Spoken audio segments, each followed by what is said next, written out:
ఆగు.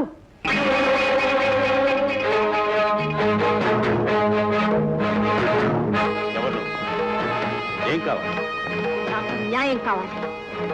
నువ్వు చేసిన పాపాలన్నీ ఒప్పుకోవడం కావాలి. ప్రపంచం ముందు నువ్వు దోషిగా తల ఉంచుకోవడం కావాలి. ఏమిటా మతిలేని మాటలు?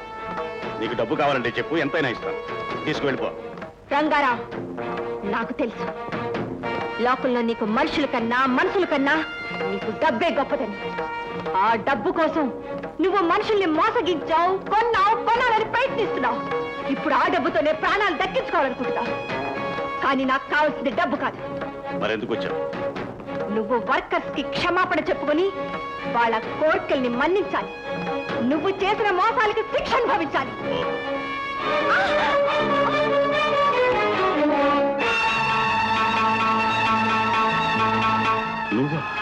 నేనే రంగారావు, నేనే. నువ్వు ఒక ఆడదానికి చేసిన మోసానికి రూపాన్ని, నిన్ను నమ్మిన ఆడదాని అమాయకత్వానికి గుర్తుని. నాకంతా తెలుసు. మాటలు చెప్పి మా అమ్మను మాయ చేసిన మోసగాడివి నువ్వు. ఆమె ఐశ్వర్యాన్ని దోచుకుని పారిపోయిన దొంగవి నువ్వు. ఇన్నేళ్ల తర్వాత మా అమ్మ కనిపిస్తే క్రూరంగా తరివేసి మా అమ్మ చావుకు కారణమైన రాక్షసుడివి నువ్వు.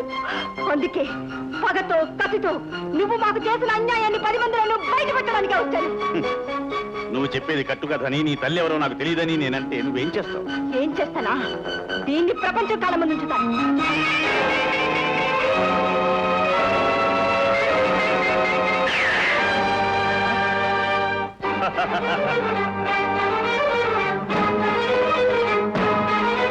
ఈ ఫోటో నామరూపాలు లేకుండా చేశాను.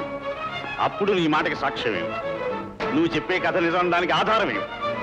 డబ్బు, ఆస్తి, ఐశ్వర్యం, పదవి, పరువు, పరపతి అన్నీ ఉన్న నా మీద సాక్ష్యం లేని కథలు నువ్వెంత గట్టిగా అరిచి చెప్పినా ఈ లోకం నమ్మదు. తెలిసిందా?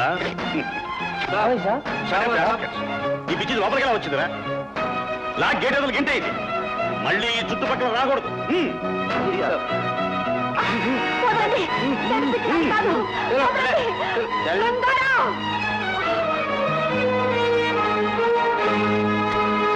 వేణు, మా అమ్మకు ఒంట్లో బాగాలేదు. ఓసారి వెళ్ళి చూసి వస్తాను. మీరు జాగ్రత్తగా చూసుకోండి.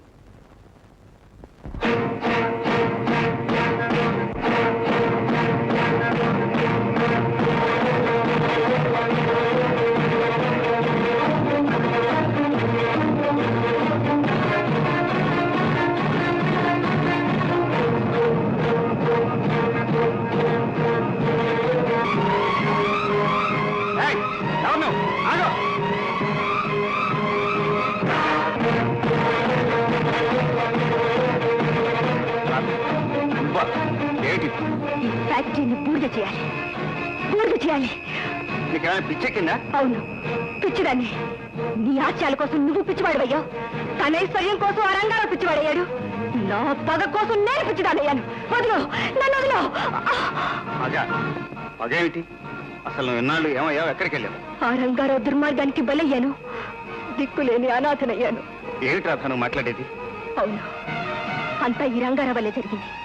మా అమ్మను ప్రేమించినట్టే నటించి ఆమె ఆస్తి, ఐశ్వర్యం సర్వం దోచుకుని ఆమె బ్రతుకుని బూడిద పాలు చేశాడు.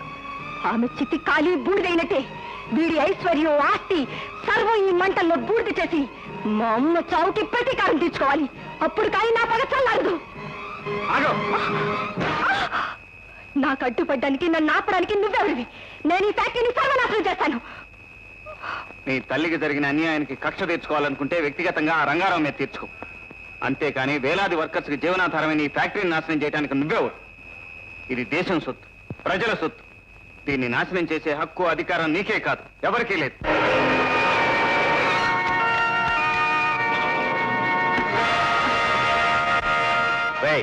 వాడి సంగతి చూడండి రా. మీరు దాని లాక్కెళ్ళి మన పాత బంగాళాలో గదిలో పెట్టి తాళం వేయండి.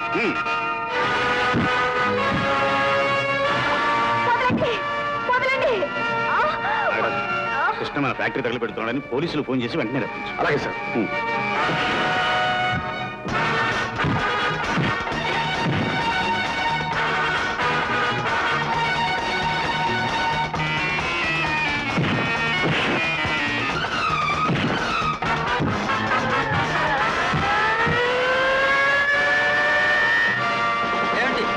ఇన్స్పెక్టర్, వాడు కాగడాతో మా ఫ్యాక్టరీ తగలబెడుతున్నాడు.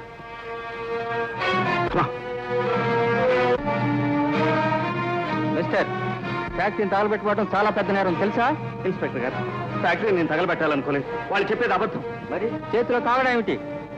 ఈ సమయంలో నువ్వు ఎక్కడికి ఎందుకు వచ్చావు చెప్పు. చెప్పనండి ఇన్స్పెక్టర్, చెప్పనండి. చెప్పు. ఏం చెప్తాడు? కన్నులో దొరికిన దొంగ. చెప్పు. You are under arrest.